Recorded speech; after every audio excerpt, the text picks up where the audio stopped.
All right, so that's what we got from Jamal Meklai about the Indian currency and how it's likely to move going ahead from here. Perhaps a more volatile Indian rupee is on the cards, is what we heard from at least that one expert.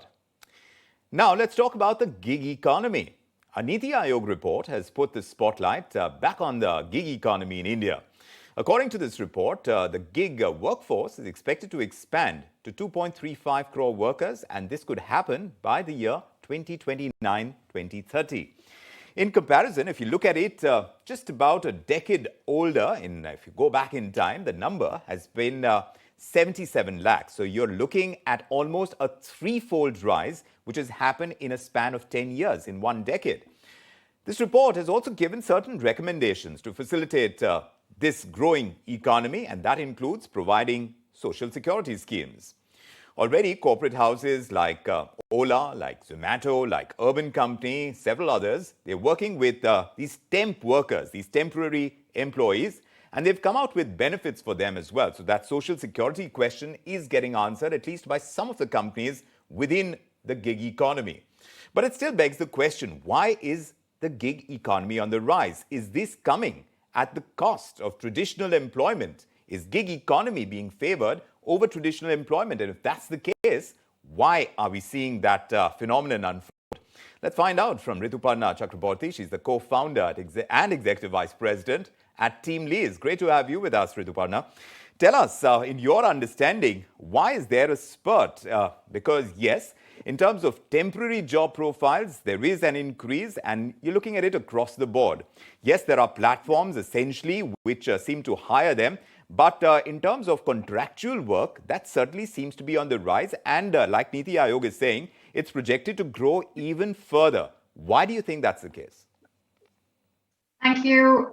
Good to be on the show, Vikram. I'm gonna start with certain clarifying statements. I think gig work is not equal to temporary work. Gig work also doesn't mean there is an employer-employee relationship, and hence they should not be deemed employees. Just to clarify, and hence, yes, these are two forms of livelihood options which currently exist besides the traditional forms of employment. Temporary work, of course, is a growing business in India and a growing opportunity, and so is gig work.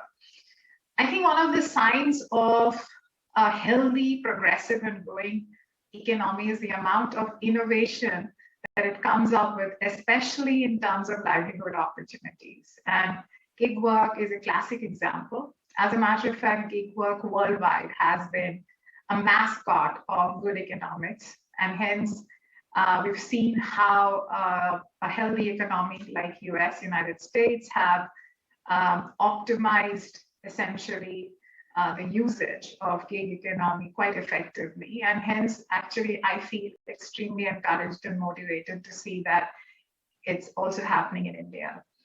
It's true that the opportunity is going to be vast, but it's going to be a complementing livelihood earning opportunity. And it will coexist with all the existing forms of employment that you see. It's not here to kind of erode the opportunities that exist in terms of permanent employment or temporary work or any other form of project or contingency work. This is another new option that has been made available. And honestly, the beauty of it is that it's trying to optimize the gains of both the person who's providing and offering his or her services in the form of certain skill sets, as well as optimizing exactly what an organization, enterprise, and sometimes even retail customer is looking for. Of course, there are various shades of it. Some of it is being, expanded by way of aggregators. All the names that you spoke about are all aggregators. However, there are also different platforms emerging where it works is being used at different skill sets, even at higher level and not just at the bottom of the pillar. So it's actually, does it also mean that more companies may want to kind of work on contracts with certain individuals who bring very specific skill sets? Absolutely. I think that's And somehow I feel pandemic kind of fast track that entire transition in terms of adoption of gig work. Many employees or many professionals in India today are making gig work a lifestyle choice, while for others it might be just another way of earning or maximum livelihood. But yes, there is a positive drift in the same direction from both enterprises as well as individuals towards the success of, or the emerging success of the gig landscape. Do you imagine that a lot of people would look at being part of a gig economy apart from regular traditional jobs where they are on the payroll? Is that also emerging as a possibility? Because you're looking at the growth in numbers and the projections seem to be quite strong. So are these different companies and they work only on the kind of merits that a gig economy presents? Or are you seeing these same companies that were traditional in nature offering as many contracts to get certain skills on board? That's why I established the point that gig economy is the ultimate mascot of good economics, of demand and supply without any interventions coming together and converging. So what essentially is going to happen is that organizations will move towards a smart staffing solution model where there would be a blend where they would obviously have this. I personally feel the future for enterprises is going to be morphing in a manner where there will be a dot which constitute the permanent critical workforce.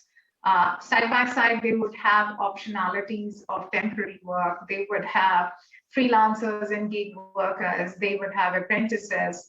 So it's essentially a blend that you should be expecting right now. There would be task-based contracts. There would be specific tasks. It could be time-bound contracts. Yes. And of course, everything is success-led. Everything is based on certain outcomes and not inputs. And what about the compensation packages? Is the growth of the gig economy getting spurred by the extra compensation, perhaps, if it means over and above the traditional job? Is that what is being brought to the table by the gig economy, and which is why we understand its growth? And also, social security is not part of it, right? I mean, of course, these companies want to bring that too as an offering, but going ahead, it needs to be a stronger structure in terms of social security. So I'm going to answer your question in three parts. One, I'll try and give an example. One, which is at the bottom of the pillar. One, which is at a very niche, senior, or highly skilled level. So at the bottom of the pillar, we all heard, right? We saw what happened when there was a lot of funding which came into the startup ecosystem. A lot of delivery models were emerging, the 10-minute delivery, and so on and so forth. So in that, there was a fight for talent and fight for gig workforce, right?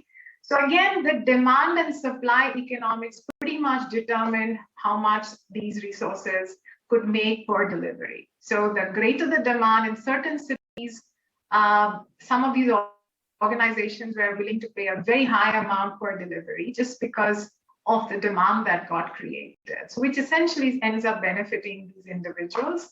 It could go the other way, of course, when what we saw in COVID actually gives us, but that's it. It's a high risk and high return kind of a model. And I think people should get into it quite knowingly as to what are the consequences. At the top end of the pillar also, people who have extremely specialized skill sets. For example, somebody who's a super dude in cybersecurity, somebody who is an exceptional data scientist.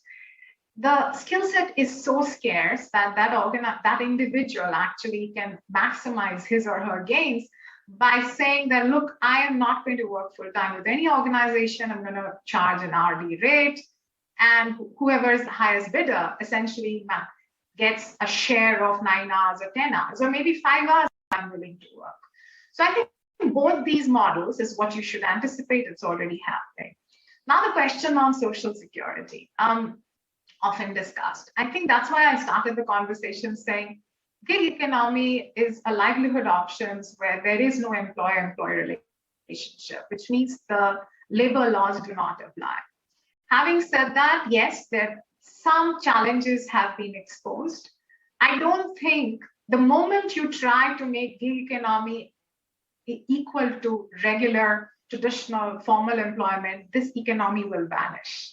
Because all the entire premise on which this model is thriving, you take away that incentive and motivations from all the stakeholders. Right. So we should not wish for it. However, there has to be a certain threshold, certain safety net, which should be on offer. Yes. And I think government is working on those lines. Right, a minimum threshold, because otherwise the nature of the gig economy will change, and the good things that it does for the economy as a whole. And yes, India needs those jobs right now. And if it's coming from the gig economy, one just has to learn to work with already what is on the table right now. And it seems to be quite a lot. And the growth is also seeming quite huge in times to come, going by the report that the Niti Aayog has put out. Rituparna, it's a pleasure talking to you, helping us putting perspective the growth of the gig economy. We'll keep connecting with you as these numbers keep growing. But meanwhile, we're moving